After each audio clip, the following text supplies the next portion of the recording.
Hey guys, it's Chad from the Teach Better team, and I am here with one of my favorite administrators tonight, and I'm excited to talk through the grid method from a school or district level live with you tonight. So let's go.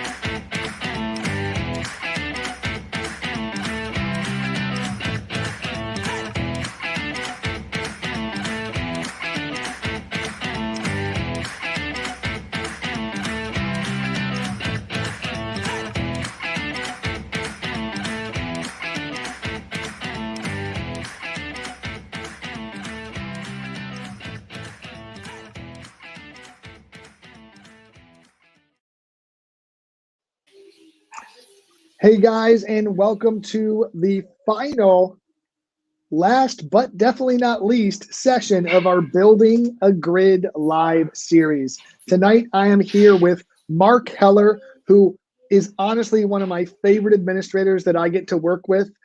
We've been working with Mark's school for some time now and his teachers using the grid method, and we are now expanding that work to work with his entire district for the next few years. So we're really excited to have Mark Heller here with us tonight. Mark, how are you doing tonight?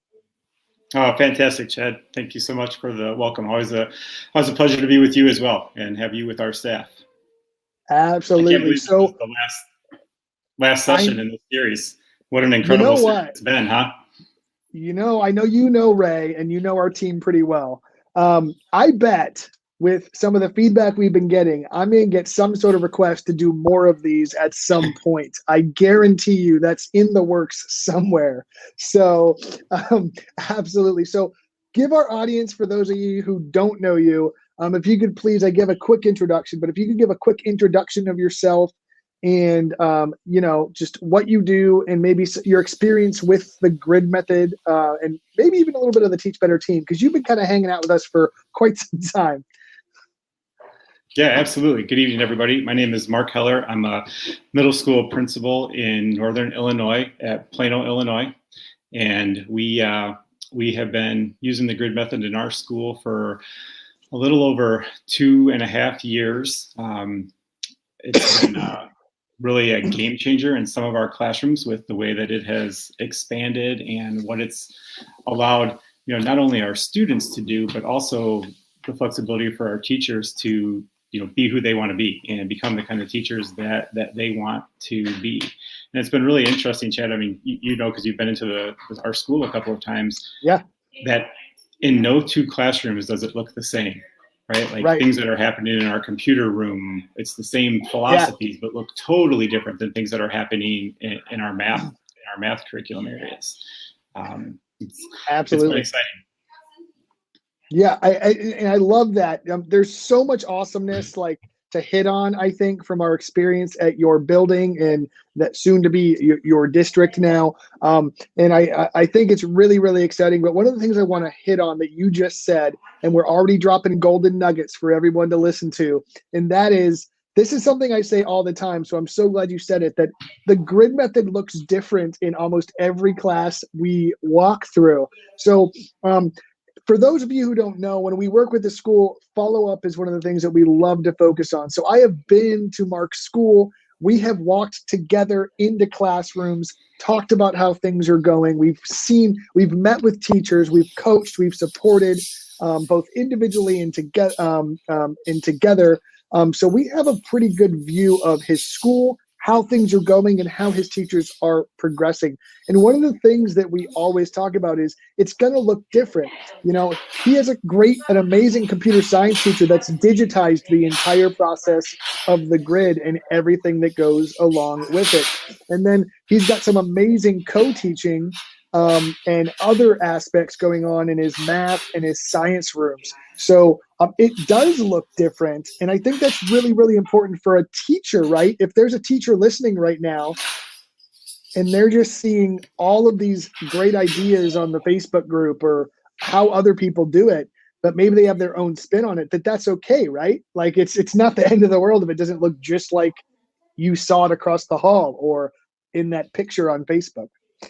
Well, Chad, a key point that you just hit on there too is in working with the Teach Better team, whether it's working with your entire building or just being an individual teacher or an individual principal who's reaching out to the group, the amount of support and follow-up that and attention that the team puts into everybody who is implementing the Teach Better mindset really has a considerable impact on the confidence that educators have with how to do things, right? It's not that, it's never ever that one and done. Somebody came, spoke at your district institute day and poof, they're gone. And it was a great idea, but what do I do next?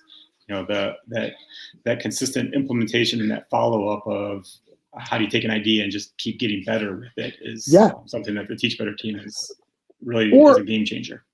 Or how you get it off the ground, right? Because not every teacher is going to take it after that first day or that training and run with it, right? Like a lot of times, there's Jackie Moen, by the way. A lot of times, you're going to have those teachers on your staff that are hesitant, right? And I literally remember a couple meetings that helped move the needle, right? After the training to show teachers how it could work in their classroom. So I absolutely agree with that. That's how we've built all the PD that we do. It's not meant to be one and done. It's meant to be a long-term process that actually makes it harder in terms of like delivering, right? You know, you go to a lot of PD companies, they'll say, hey, you know, here's your workshop. We'll see you later. But we don't like that model when we can help it, right? So let's get down to kind of the brass tacks for just a minute. Because I have to tell you, you had a pretty strong staff before the grid method based on my perception, based on our conversations. It's not like the wheels were falling off and things were going awful. You had a great program getting kids into the school and getting them excited about learning. You had a lot of great things happening with co-teaching already. And this is all pre-grid. So my question to you, okay, is what aspects of the grid method did you see that you thought could enhance what was already great things happening at your building? Well, you know, I think ironically, I kind of saw that as a few teachers. You know, we have a great staff, we have a great family at our school, and I saw that as a few teachers who were really looking to take things to the next level. And, you know, something that the grid method allows and provides is that structure and that form for, we all know that differentiation is what we want to do, right? Like we all get that interview question. We all give it the college answer, but then we get in the classroom and, how do I structure it where I've got 25 kids and they're in 6 different places all at once? And the grid method really provides that format and that structure for how do I do that? And I saw with just a few teachers that I thought, hey, this is something that I think could really take them to the level that they wanted to go.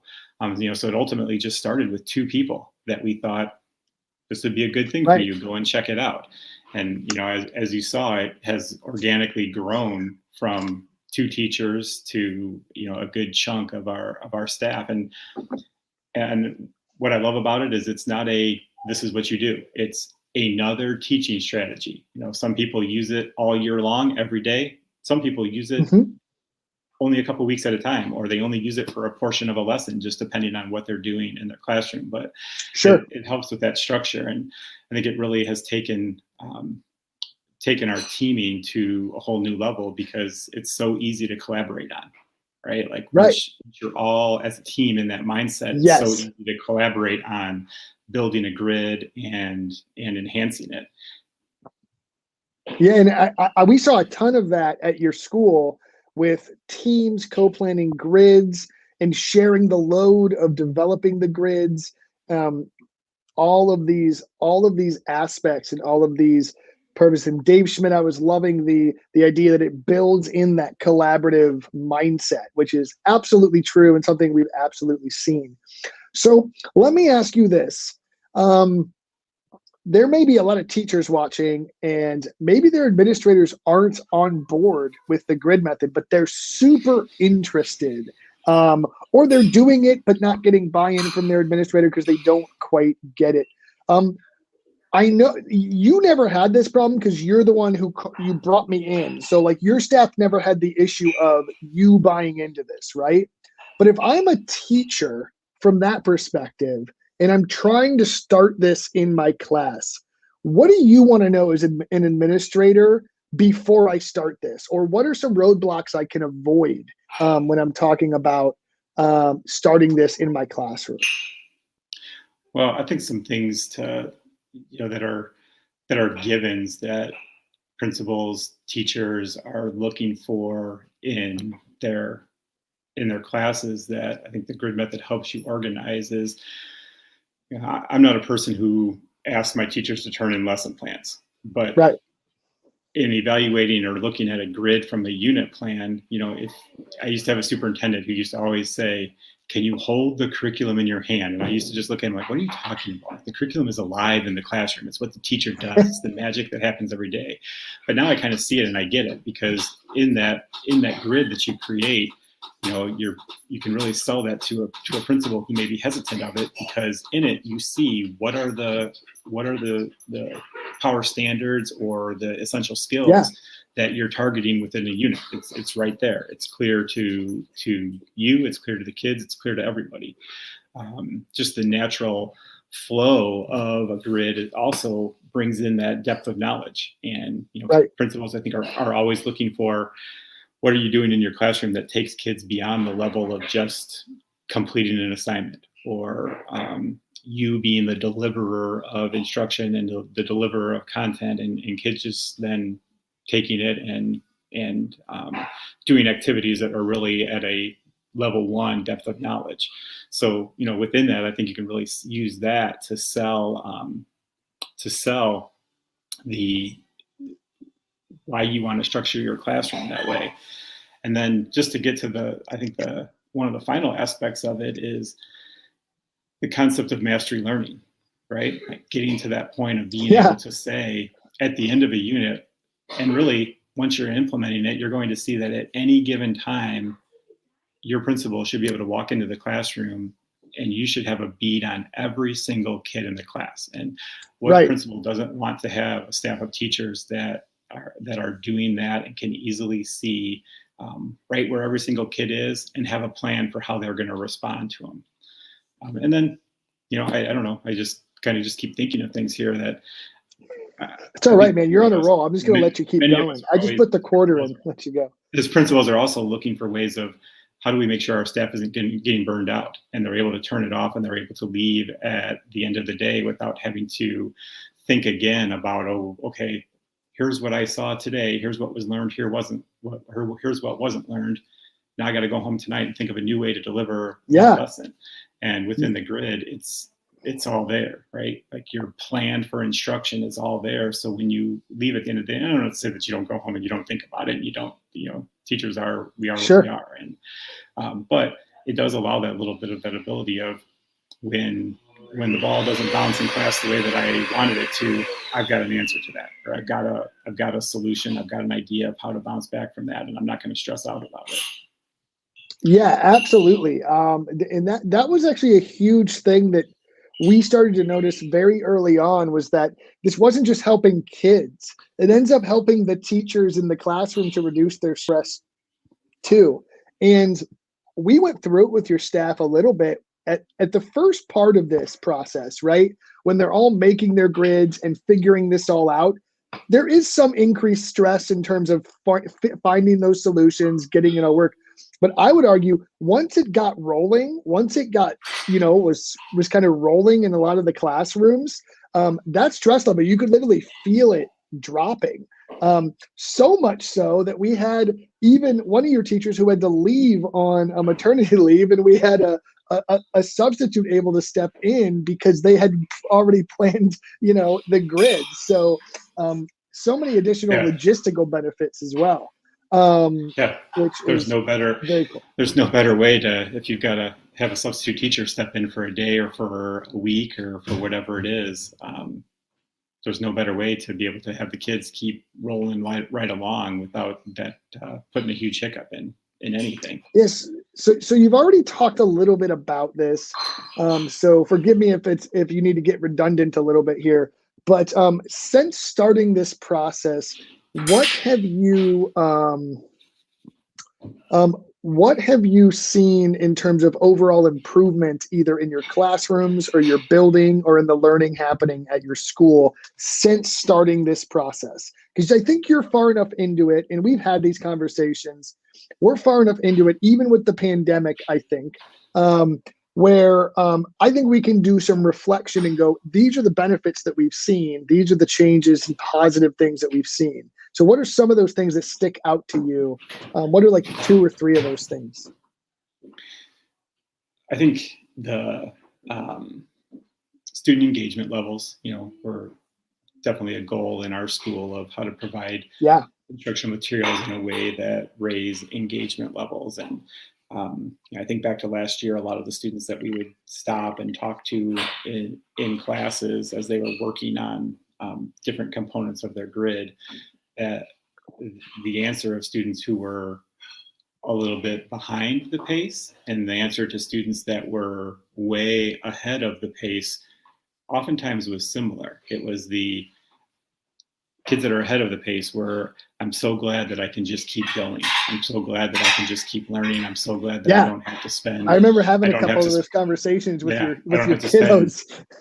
I don't have to spend 10 minutes sitting here listening to the teacher answer questions of the 5 kids who didn't do their homework assignment while I already have mine all done and I already know this. I can move forward. And then the flip side was kids that might have been struggling with it a little bit more, that they giving us the answers of, I feel like I can ask questions because I don't have to ask questions. The teacher comes right to me and knows what I'm struggling with, and I don't have to raise my hand in front of my peers and be embarrassed to ask a question that I might have had a hard time with this at night. So the teacher being able to evaluate where everybody's at and address kids' individual needs to either push them forward or to catch them up definitely resulted in higher engagement levels for the entire class, Sure.